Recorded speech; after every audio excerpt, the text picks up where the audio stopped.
Hello students, हमारा आज का टॉपिक है solutions of system of linear equations using inverse of a matrix. जो हमारी मेन एप्लीकेशन है मैट्रिसेस एंड डिटर्मिनेंट यूनिट की, वो एप्लीकेशन यही है। इससे हम लीनियर इक्वेशंस को सॉल्व करना सीखेंगे। जब मैंने चैप्टर स्टार्ट कराया था तो मैंने आपको फर्स्ट डे ही इसकी एप्लीकेशन बताई थी कि जो इसका मेन एप्लीकेशन है वो है लीनियर इक्वेशंस को सॉल्व करना, जो कि आप 10th क्लास में कर चुके हैं। पर आपने जो सॉल्व की है वो सिर्फ 2 वेरिएबल के लिए सॉल्व की है। 2 वेरिएबल आप ग्राफ के थ्रू बहुत इजीली सॉल्व कर लेते थे, और भी आपने बहुत मेथड यूज़ करे थे, एलिमिनेशन मेथड, ठीक है, सब्स्टिट्यूशन मेथड, क्रॉस मल्टीप्लिकेशन आपने सीखे थे। अब यहाँ पर जो है हम मैट्रिक्स और डिटर्मिनेंट की हेल्प से सिस्टम को सॉल्व करना सीखेंगे, जो कि बहुत ही सिंपल होता है। और जो हमारा 6 मार्क्स का क्वेश्चन बनता है इस यूनिट से, वो यहीं से बनता है, ठीक है। या तो फिर एक्सरसाइज 3.4 वाला क्वेश्चन आ जाता है जिसमें आप ऑपरेशंस लगा के इन्वर्स निकालते हैं, या फिर आपका डिटर्मिनेंट प्रॉपर्टीज वाला क्वेश्चन आ जाता है, या फिर आपका सॉल्यूशन ऑफ लीनियर इक्वेशन का क्वेश्चन आ जाता है। और कई बार होता है कि कोई 2 चॉइस में आते हैं, कई बार ऐसा भी होता है कि ये 4 मार्क्स में भी आ सकता है। बट इन जनरल ये क्वेश्चन आपका 6 मार्क्स में ही आता है। आप चाहो तो प्रीवियस ईयर के पेपर्स देख सकते हैं। तो ये टॉपिक बहुत इंपॉर्टेंट है और बहुत ही सिंपल टॉपिक है। हर बच्चा यहाँ पर 6 मार्क्स इजीली गेन कर सकता है, ठीक है। तो स्टार्ट करते हैं। Solutions of system of linear equations using inverse of a matrix. Inverse of a matrix हमें ऑलरेडी निकालना आता है, उसकी हम हेल्प से सिस्टम को सॉल्व करेंगे। तो मैं आपको थोड़ा सा बता देती हूँ कि कैसे हुआ, ये क्यों इससे हो रहा है सॉल्व, वो आपको यहाँ पता चल जाएगा। Suppose I have a equation x plus 3y equal to 4, x plus y equal to 2। ये मेरे पास सिस्टम ऑफ इक्वेशन है इन 2 वेरिएबल्स। इसको आप एलिमिनेशन से सॉल्व करके चेक कर सकते हैं, और आपका जो आंसर आएगा वही आंसर सेम आपका मैट्रिक्स वाले मेथड से भी आएगा। तो ट्राई करके देखते हैं इसको। तो सबसे पहले हम इसको मैट्रिक्स में कन्वर्ट करते हैं। कैसे कन्वर्ट करते हैं? इसका कोफिशिएंट 1, इसका कोफिशिएंट 3, इसका कोफिशिएंट 1, इसका coefficient 1, x y equals to 4, 2। आप चेक कर सकते हैं, आप इसको इससे मल्टीप्लाई कीजिए, x प्लस 3y बनेगा, x प्लस y बनेगा, ऐसे बनेगा, देख लीजिए यहाँ पर x plus 3y, x plus y multiply करना आपको आता है। This is equal to 4, 2। Clear? अब आप इनको इक्वेट करेंगे तो x plus 3y equal to 4 and x plus y equal to 2। It means same यही इक्वेशंस आ जाएगी। तो हमने इसको इस तरह से कन्वर्ट कर दिया है मैट्रिसेस में, ठीक है। ये मैंने आपको समझाने के लिए बताया है, ये आपको दोबारा से नहीं करना है, सिर्फ आपको इतना लिखना है। अब हम ये जो कोफिशिएंट की मैट्रिक्स है इसको नाम दे देते हैं A। जो वेरिएबल की मैट्रिक्स है इसको नाम दे देते हैं कैपिटल X, ठीक है। मैट्रिक्स को हम मोस्टली कैपिटल लेटर से ही डिनोट करते हैं, तो यहाँ पे आप स्मॉल x मत लिखिएगा क्योंकि स्मॉल x ऑलरेडी क्वेश्चन में है। कैपिटल X लिखिए, इक्वल टू, इसको नाम दे देते हैं B, ठीक है। Ax equal to B। Now we have to find x। अब x कैसे निकलेगा? हम दोनों तरफ प्री मल्टीप्लाई कर देते हैं A इनवर्स से, ठीक है। प्री मल्टीप्लाई करेंगे, पोस्ट मल्टीप्लाई करने से A और A इनवर्स कैंसिल नहीं हो पाएंगे, इसलिए हमने प्री मल्टीप्लाई किया, ठीक है। Now A into A inverse, किसी मैट्रिक्स को अगर उसके इनवर्स से मल्टीप्लाई करते हैं तो क्या आ जाता है? I। So Ix equal to A inverse B. I into something is that matrix only, क्योंकि I तो हमारा 1 की तरह है, तो 1x करेंगे तो x ही आएगा। This is equal to A inverse B. Clear? So whenever Ax equal to B, this implies x equal to A inverse B. तो हमें इस स्टेप के बाद डायरेक्टली ये वाला स्टेप लिखना है। इन 2 स्टेप्स को लिखने की कोई ज़रूरत नहीं है क्योंकि हर क्वेश्चन में ये सेम होते हैं, तो इनको लिखने की कोई रिक्वायरमेंट नहीं है। मैं फर्स्ट टाइम आपको बता रही हूँ, इसलिए मैंने आपको दोनों स्टेप लिखकर बताए। हम डायरेक्टली इस स्टेप के बाद ये वाला स्टेप लिखेंगे, ठीक है। तो हमें वैल्यू निकालनी है कैपिटल X की, क्योंकि कैपिटल X ही हमारे वेरिएबल्स हैं। तो वो कैसे निकलेगा?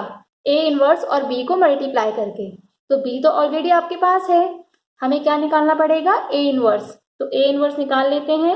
ए इनवर्स का फॉर्मूला है 1 upon determinant A into adjoint A. तो 1 अपॉन डिटर्मिनेंट, क्या डिटर्मिनेंट आ रहा है इसका 1 -3 -2 आ गया। ठीक है, एडजॉइंट निकालने का शॉर्टकट है, इनको एक्सचेंज करना है और इनके साइन चेंज करने हैं। कर दिया, तो ये हमारा ए इनवर्स आ गया। Now x equal to A inverse B, therefore x की जगह x की वैल्यू, ए इनवर्स की जगह ए इनवर्स की वैल्यू, b की जगह b की वैल्यू लिख दी। मल्टीप्लाई कर देते हैं इन दोनों को। ये जो आगे का 1/2 है इसको सबसे लास्ट में मल्टीप्लाई करना, अदरवाइज आपकी कैलकुलेशन थोड़ी सी डिफिकल्ट हो जाएगी। 4 - 6 -4 + 2, तो कितना आ गया ये -2 -2। अब इस -1/2 को आप -2 से भी इंटू कर देंगे, इस -2 से भी इंटू कर देंगे, तो कितना आ जाएगा 1 1। तो x y की वैल्यू कितनी आ गई 1 1, therefore x equal to 1 y equal to 1। तो ये हमारा आंसर है। आप चाहो तो इसको एलिमिनेशन मेथड से भी सॉल्व करके वेरीफाई कर सकते हैं कि आंसर यही आएगा। क्लियर? तो इस तरह से आप लीनियर इक्वेशन के सिस्टम को सॉल्व कर सकते हैं। ठीक है, पहला स्टेप क्या होगा, आपको इसको मैट्रिसेस में कन्वर्ट करना है, फिर इनको नेमिंग करनी है, a x equals to b, then x आपका a इनवर्स b के इक्वल आ गया। a इनवर्स आप कैलकुलेट कर लेंगे, आपको ऑलरेडी कैलकुलेट करना आता है, फिर आप a इनवर्स और b को मल्टीप्लाई कर देंगे तो आपका आंसर आ जाएगा। तो इस तरह से आपको सॉल्यूशन करना है। ठीक है, अब इसमें एक और टॉपिक है, ये टॉपिक आता ही आता है जब लीनियर इक्वेशन के सिस्टम की बात की जाती है, consistent and inconsistent system of linear equation. ये आपने ऑलरेडी 10th क्लास में पढ़ा हुआ है। ठीक है, ये क्या है, कंसिस्टेंट तब बोलते हैं अपने सिस्टम को हम जब उसका सॉल्यूशन एग्जिस्ट करता है, और इनकंसिस्टेंट तब बोलते हैं जब सॉल्यूशन एग्जिस्ट नहीं करता है। ठीक है, अब वहाँ पर आपने क्या किया था आपको ध्यान होगा, मैं थोड़ा सा उससे लिंक कर देती हूँ आपका। a1x + b1y + c1 equals to 0, a2x + b2y + c2 equal to 0। आपको याद होगा आपने क्या किया था, a1/a2 is not equal to b1/b2, then unique solution exist. ठीक है, फिर आपने क्या किया था, a1/a2 equal to b1/b2 equal to c1/c2। इस केस में infinite solutions exist, but if a1/a2 equal to b1/b2 not equal to c1/c2, in this case no solution exist। ठीक है, ये आपने ऑलरेडी 10th क्लास में किया हुआ है, उसमें आप रेशियो से बताते थे। ठीक है, पर यहाँ पर तो 3 वेरिएबल्स हैं तो रेशियो हमारा काम नहीं कर पाएगा।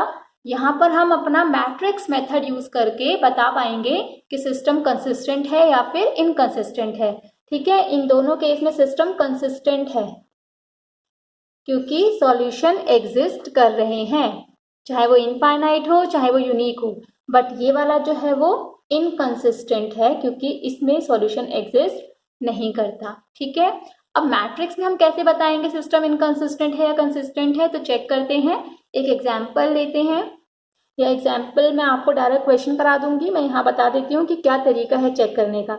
जैसे यहाँ पर ये मेथड था चेक करने का, यहाँ पर क्या है, आपको ax इक्वल टू b दिया होगा, if determinant a not equal to 0, अगर determinant a not equal to 0 होगा देन सिस्टम, इसको 1 मान लेते हैं, हैज यूनिक सॉल्यूशन, तो सिस्टम के यूनिक सॉल्यूशन होंगे। ठीक है, if determinant a equal to 0, अगर डिटर्मिनेंट a 0 के इक्वल हो गया तब क्या होगा, तब 2 केसेस अराइज होंगे।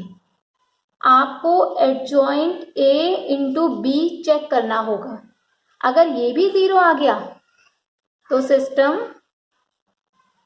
1 has infinite solutions, but if adjoint A into B not equal to 0 आ गया, देन सिस्टम 1 हैज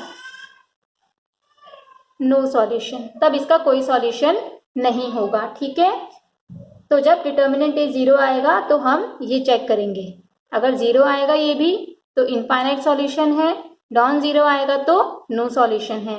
तो इन दो केसेस में, इसमें और इस वाले केस में सिस्टम क्या होगा, कंसिस्टेंट, और इस वाले केस में क्या होगा, सिस्टम इनकंसिस्टेंट। तो जब भी आपको ax इक्वल टू बी दिया होगा, आपको बोला जाएगा कंसिस्टेंसी चेक करने के लिए, तो आप डिटर्मिनेंट कैलकुलेट करेंगे। अगर डिटर्मिनेंट 0 है, नॉन 0 है तो यूनिक सॉल्यूशन, अगर डिटर्मिनेंट 0 है तो आपको adjoint a into B check करना पड़ेगा, अगर वो भी 0 है तो इनफाइनाइट सॉल्यूशन, वो नॉन 0 है तो नो सॉल्यूशन। नो सॉल्यूशन वाले केस को बोला जाता है इनकंसिस्टेंट। एक्सरसाइज 4.6 आपका जो 1 to 6 क्वेश्चन है, शायद ये सबके सब क्वेश्चन जो हैं वो कंसिस्टेंसी एग्जामिन करने के लिए है। आपको सिर्फ एग्जामिन करना है, इनको सॉल्व नहीं करना। तो एग्जामिन करने के लिए मैंने आपको मेथड बताया है अभी, तो वही करते हैं। First problem, x plus 2y equal to 2, 2x plus 3y equal to 3। तो पहले से कन्वर्ट कर दिया, 1 2 2 3 xy इक्वल टू 2 3। तो इसको हमने नेम दे दिया a, x equals to b। हमें यहाँ पर कंसिस्टेंसी चेक करनी है, तो सबसे पहले हम क्या करेंगे, इसका डिटर्मिनेंट निकालेंगे, क्योंकि डिटर्मिनेंट से ही डिसाइड होगा सिस्टम कंसिस्टेंट है या फिर इनकंसिस्टेंट है। So we are going to find determinant of a, 3 minus 4 minus 1 not equal to 0 आया, it means system has unique solution, और अगर सिस्टम के सॉल्यूशन है इसका मतलब सिस्टम इज कंसिस्टेंट। क्लियर? अब आ जाते हैं सेकंड क्वेश्चन पर। ये आपके एनसीईआरटी का थर्ड है, 4.6 का। x plus 3y equals to 5, 2x plus 6y equals to 8। इसको हमें चेक करना है, तो इससे पहले सबसे कन्वर्ट कर देते हैं। 1 3 2 6 x y 5 8। इन हर स्टेप्स के आपके मार्क्स होते हैं, तो आपको सारे स्टेप्स क्लियरली दिखाने हैं। This is a, this is x, this is b। ax equals to b। तो हमें चेक करना है सिस्टम कंसिस्टेंट है या इनकंसिस्टेंट है। Again we will find determinant. Determinant निकाल देते हैं, 6 माइनस 6 0 आ गया, पर 0 आने पर दो केसेस अराइज हो सकते हैं, नो सॉल्यूशन भी हो सकता है और इनफाइनाइट सॉल्यूशंस भी हो सकते हैं। तो इसके लिए हमें क्या करना पड़ेगा, एडजॉइंट a निकालना पड़ेगा, उसको b से मल्टीप्लाई करके चेक करेंगे। ठीक है, एडजॉइंट a निकालने का हमारे पास शॉर्टकट है, यहाँ ये हो जाते हैं एक्सचेंज, इनके हो जाते हैं साइन चेंज। ठीक है, now find product of adjoint a into b। अब इस पर डिपेंड करता है कि सिस्टम कंसिस्टेंट है या इनकंसिस्टेंट है। तो कैलकुलेट कर लेते हैं, 6 5 40 माइनस 8 3 24 माइनस 10 प्लस 8। 0 नहीं आया, इट मीन सिस्टम के कोई सॉल्यूशन नहीं है। So system has no solution. अगर 0 आ जाता तो सिस्टम के इनफाइनाइट सॉल्यूशन होते हैं। इनफाइनाइट सॉल्यूशंस जो निकालते हैं वो हमारे सिलेबस में नहीं है। ठीक है, हमारे सिलेबस में सिर्फ यूनिक सॉल्यूशन है, और नो सॉल्यूशन अगर आएगा तो फिर वहीं पे स्टॉप कर देना है। आप यहाँ पे कह देंगे सिस्टम इज इनकंसिस्टेंट। इस पर आपका 1 या 2 मार्क का क्वेश्चन बन सकता है, जहां पर आपसे पूछा जाएगा सिर्फ कंसिस्टेंसी चेक कीजिए। ठीक है, तो 5-6 क्वेश्चन हैं 4.6 के स्टार्टिंग के, जिनमें आपको कंसिस्टेंसी चेक करनी है। उसमें 3/3 वाले भी हैं, तो आप वो चेक कर लीजिएगा। अगर आपको कोई डाउट आता है तो आप मुझसे पूछ सकते हैं। 10 क्वेश्चन है टोटल, 11 मैंने यहाँ पे लिखा है। ठीक है, नेक्स्ट क्या है, solve system of equation using matrix method. तो अब कुछ क्वेश्चंस वो हैं जिनमें आपको सिस्टम ऑफ इक्वेशन सॉल्व करना है यूजिंग मैट्रिक्स मेथड। यहाँ मैट्रिक्स मेथड लिखा है, इससे आप बिल्कुल कंफ्यूज मत होइएगा कि ये तो मैट्रिक्स लिखा है, हम तो डिटर्मिनेंट की हेल्प ले रहे हैं। उस मेथड को मैट्रिक्स मेथड ही कहा जाता है, ठीक है। तो आपको सिस्टम को सॉल्व करना है, यहाँ पर आपको कंसिस्टेंसी चेक करने की जरूरत नहीं है, आपको डायरेक्टली सॉल्व करना है। तो जो डायरेक्टली सॉल्व करने वाले हमारे में क्वेश्चंस आते हैं वो सारे यूनिक सॉल्यूशन के ही आते हैं, ठीक है। सिलेबस में यूनिक सॉल्यूशन के ही क्वेश्चन है। तो सॉल्व करते हैं इसको। तो मैंने यहाँ पे 3/3 का क्वेश्चन उठाया है, इसमें 11 से पहले कुछ क्वेश्चन 2/2 के भी हैं, वो आप ट्राई कर सकते हैं, पर मैंने यहाँ पे 3/3 का ले लिया आपको क्लियर करने के लिए। फर्स्ट इक्वेशन ये है, सेकंड ये है, थर्ड ये है। सेकंड में यहाँ पे लिखा है 3/2। तो कुछ स्टूडेंट्स तो 3/2 लेके ही सॉल्व कर लेते हैं, कुछ स्टूडेंट्स इसमें कंफ्यूज होते हैं, इसलिए मैं इस 3/2 के 2 को यहाँ मल्टीप्लाई कर देती हूँ। 2x - 4y - 2z = 3। इससे हमारी कैलकुलेशन थोड़ी सिंपल हो जाएगी। तो कर देते हैं इसे कन्वर्ट। 2 1 1 2 - 4 - 2, यहाँ पर x का कोफिशिएंट नहीं है, इट मीन्स 0। 3 - 5, ठीक है। जहाँ पर x है ही नहीं तो वहाँ पर उसका कोफिशिएंट 0 होगा, और जहाँ पर लिखा हो बट कोफिशिएंट ना हो मतलब 1 होगा, ठीक है। यहाँ पर तो x है ही नहीं इसलिए यहाँ पे 0 है। यहाँ जैसे हम y के आगे मैंने 1 लगाया है क्योंकि y प्रेजेंट है, ठीक है, इसमें आपको कंफ्यूजन नहीं होना चाहिए। x y z 1 3 9 कर दिया convert. This is a, this is x, this is b, so ax = b। तो मैंने आपको फर्स्ट में ही सिखाया था वीडियो में कैसे निकालेंगे इसको, x = a इनवर्स b। तो अब हमें a इनवर्स कैलकुलेट करना है। a inverse is 1 determinant a into adjoint a। तो सबसे पहले डिटर्मिनेंट निकाल लेते हैं, डिटर्मिनेंट कैलकुलेट कर लेते हैं इसका। 2 लिखा, 20 माइनस प्लस हो जाएगा 6 - 1 लिखा, -10 - 0 + 1 लिखा 6। ये आप सॉल्व कर लीजिए। तो ये 68 आ गया है। अब आप सारे कोफैक्टर्स कैलकुलेट करेंगे जिससे आप एडजॉइंट बना सके। A11 A12 A13 आपको याद होगा हमने ऐसे लिखे थे ताकि हम उनको डायरेक्ट लिख सकें। A22 A23 A31 A32 A33। तो कैलकुलेट कर लेते हैं इसको। A11 first row first column 20 minus minus plus 6 26। जो हमने यहाँ कैलकुलेट करे हैं वही हमारे पहले 3 आएंगे, ठीक है, क्योंकि हमने वैसे ही कैलकुलेट करे हैं। आप चेक भी कर सकते हैं, -10 6 यही तीनों आते हैं, ठीक है। 2 1 second row first column -5 -3 -8। Second row second column second row second column -10। Second row third column 6।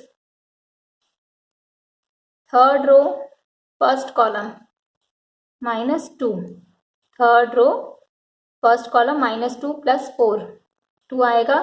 Third row second column -4 -2 -6। Third row third column -8 -2 -10। Clear. तो साइन चेंज कर देते हैं, ये रोम्बस वाले साइन चेंज होते हैं, आपको ध्यान होगा। साइन चेंज कर दिए तो हमारा एडजॉइंट ए कितना निकल गया, डायरेक्ट लिख देते हैं, हमें ट्रांसपोज की जरूरत नहीं पड़ेगी क्योंकि हमने एलिमेंट्स को लिखा ही ऐसे है। तो ये हमारा एडजॉइंट ए आ गया।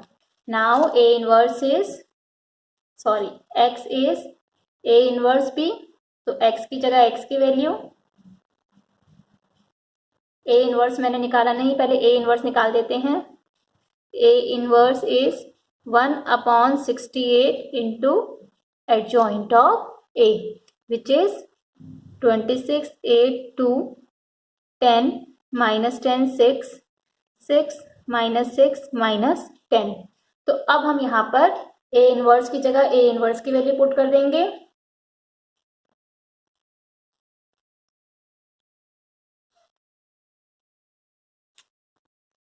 और B की वैल्यू पुट कर देंगे 1 3 9। अब इसको मल्टीप्लाई कर देते हैं। तो ये हमने कैलकुलेट कर लिया, ये इतना आया है। अब 1/68 को मल्टीप्लाई कर देंगे, वी विल गेट 1/2 माइनस 3/2। तो ये हमारी तीन वैल्यूज आ गई हैं, x equal to 1, y equal to half and z equal to -3/2। तो यहाँ आप देख सकते हैं एक्सरसाइज 4.6 में जो 1 से लेकर 6 क्वेश्चंस हैं वहाँ आपको कंसिस्टेंसी एग्जामिन करनी है। ठीक है, यहाँ पर आपको सॉल्व नहीं करना है। और जो 7 से लेकर ये 14 क्वेश्चंस हैं इनमें आपको सॉल्व करना है, solve system of linear equation using matrix method. तो यहाँ पर आपको कंसिस्टेंसी चेक करने की ज़रूरत नहीं है, आपको डायरेक्टली सॉल्व करना है। तो मैंने आपको 11th करा दिया है, बाकी आप खुद ट्राई कीजिए। और इसके बाद जब हम नेक्स्ट वीडियो करेंगे उसमें हम कुछ बहुत इंपॉर्टेंट क्वेश्चंस करेंगे जो जर्नली 6 मार्क्स के आते हैं। उनमें से कई क्वेश्चन एनसीईआरटी में नहीं है बट फिर भी वो क्वेश्चंस आते हैं। तो नेक्स्ट क्लास में मैं वो 6 मार्क्स के क्वेश्चन कराऊंगी। Thank you.